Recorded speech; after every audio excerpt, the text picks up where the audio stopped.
दोस्तों नमस्कार। Assessment year 2024-25 individual करदाताओं का, या यूं कहिए कि जिनके लिए ऑडिट एप्लीकेबल नहीं है, उनके लिए रिटर्न फाइलिंग की ड्यू डेट थी 31 जुलाई 2024। अब दोस्तों एक सवाल बार बार में आता है कि वो एसएससी जो किसी कारणवश अपनी रिटर्न फाइल नहीं कर पाए हैं, तो क्या वो अब रिटर्न फाइल कर सकते हैं असेसमेंट ईयर 2024-25 की, और कब तक कर सकते हैं? अगर वो कर सकते हैं तो उनको क्या अभी नुकसान भुगतना पड़ेगा, या और इससे रिलेटेड कोई इनकम टैक्स में प्रोविज़न है? तो दोस्तों इसके ऊपर चर्चा करते हैं। इसमें 2-3 बहुत ही महत्वपूर्ण बिंदु है, तो आप इस वीडियो को प्लीज़ आप ध्यान से सुनिए। तो दोस्तों जैसे मैंने कहा कि अगर आपने किसी भी कारण से अगर रिटर्न फाइल नहीं किया हुआ है, तो उसका आंसर होता है कि आप इनकम टैक्स के प्रोविज़न के अकॉर्डिंग बिलेटेड रिटर्न्स का प्रावधान किया हुआ है, उसमें आप ये अपनी रिटर्न फाइल कर सकते हैं। लेकिन इसमें एक कंडीशन ऐसा है कि जैसा कि आपको पता होगा, अभी आजकल 2 रिजीम इनकम टैक्स की रिटर्न के लिए अभी प्रचलित है, ओल्ड रिजीम और एक न्यू टैक्स रिजीम। जो करदाता ओल्ड टैक्स रिजीम को ऑप्ट करना चाहते हैं या चाह रहे थे, अनफॉर्चुनेटली बिलेटेड रिटर्न में ये अभी वो अलाउ नहीं होगा, यानी कि आप belated return old tax regime के अकॉर्डिंग नहीं कर सकते। तो एक तो आपका सबसे जो मेन पॉइंट था वो ये है।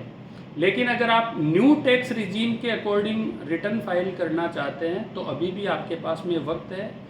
बिलेटेड रिटर्न फाइल करने का फॉर असेसमेंट ईयर 2024-25 की जो डेट है वो है 31 दिसंबर 2024।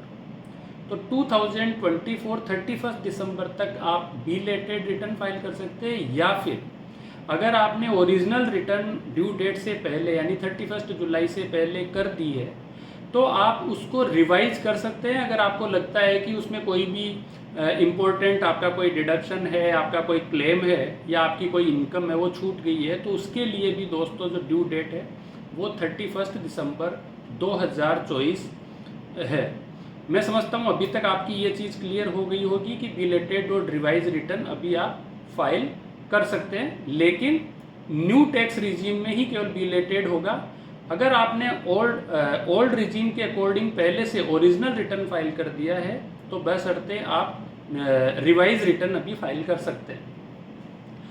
अब बहुत ही एक महत्वपूर्ण चीज़ ये है कि जब आप बिलेटेड रिटर्न फाइल करेंगे, तो दोस्तों जो डिडक्शंस जो है चैप्टर 6A के, वो आपको अलाउ नहीं होंगे। ये एक बहुत बहुत इम्पोर्टेंट एक जानकारी है, क्योंकि कई बार क्या होता है कि दोस्तों जो खासकर जो एसएससी सैलरीड एम्प्लॉई है, जिनका फॉर्म 16 इशू करता है एम्प्लॉयर, तो उसमें क्या होता है कि वो डिडक्शंस वगैरह को कंसीडर करके और आपका टीडीएस काटते रहते हैं, और बाद में आपको एंड ऑफ द ईयर आपको फॉर्म 16 इशू किया जाता है, उसके बेसिस के ऊपर आप रिटर्न फाइल करते हैं।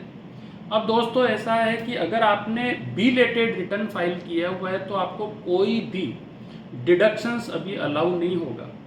तो अभी जैसा मैंने बोला कि ओल्ड टैक्स रिजीम में आप बिलेटेड रिटर्न फाइल नहीं कर पाएंगे, न्यू टैक्स रिजीम में आप फाइल कर सकते हैं। तो दोस्तों एक बहुत महत्वपूर्ण एक डिडक्शन न्यू टैक्स रिजीम में भी अलाउ होता है, ATCCD, जो कि आपका पेंशन से रिलेटेड होता है।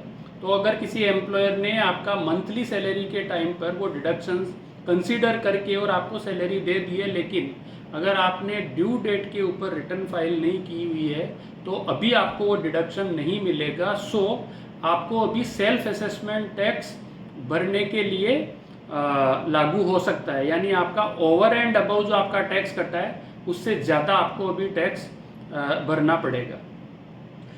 नाउ नेक्स्ट क्वेश्चन, ये क्वेश्चन आता है कि अगर आप बिलेटेड रिटर्न फाइल करते हैं तो क्या आपको लॉस अलाउ होता है? तो दोस्तों लॉस के बारे में भी एक बहुत ही क्रिटिकल एक इंफॉर्मेशन है, जो कि लॉ में प्रावधान है, या यूँ कहिए कि अगर आपके पास में बिजनेस प्रोफेशन या कैपिटल गेन से रिलेटेड आपके लॉसेज है करंट ईयर में, तो आप उन लॉसेज को आगे के लिए कैरी फॉरवर्ड और सेट ऑफ नहीं कर पाएंगे। मैं फिर से रिवाइज कर रहा हूँ, बिजनेस प्रोफेशन और कैपिटल गेन से संबंधित आपके अगर लॉसेज है तो आप उनको कैरी फॉरवर्ड और सेट ऑफ नहीं कर पाएंगे।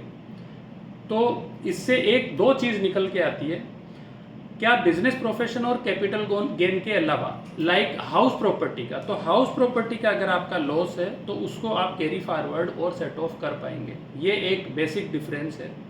दूसरा एक डिफरेंस है, आपने अगर ध्यान से सुना होगा तो मैंने कहा कि carry forward and set of आप बिजनेस प्रोफेशन और कैपिटल गेन को नहीं कर पाएंगे, लेकिन अगर आपका करंट ईयर में इंटरहेड एडजस्टमेंट अगर आपका कुछ बाकी है तो आप बिल्कुल, इवन अगर आपने बिलेटेड रिटर्न भी फाइल की हुई है तो उसमें आप एडजस्ट कर पाएंगे।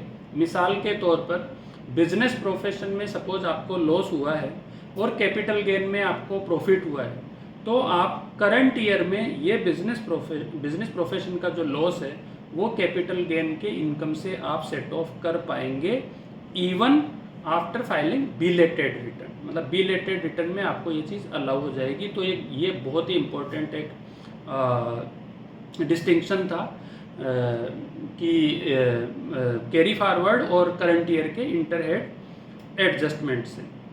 तो दोस्तों ये चीज़ मुझे आपको बतानी थी। मैं आशा करता हूँ कि ये वीडियो आपके लिए बहुत ही उपयोगी रहा हुआ होगा। इससे संबंधित अगर आपको कोई भी पर्टिकुलर कोई क्वेरी है तो आप कमेंट सेक्शन में आप वो क्वेरी लिख सकते हैं। मैं कोशिश करूँगा कि आपको उस क्वेरी का जवाब दूँ। और दोस्तों, आपको अगर ये वीडियो अच्छा लगा है तो प्लीज़ कमेंट, अच्छा लगा है या आपको और अगर उसमें कुछ इन्फॉर्मेशन आपको चाहिए तो आप कमेंट सेक्शन में प्लीज़ ज़रूर कमेंट कीजिए। आपने ये वीडियो बहुत ध्यान से सुना, इसके लिए बहुत बहुत धन्यवाद।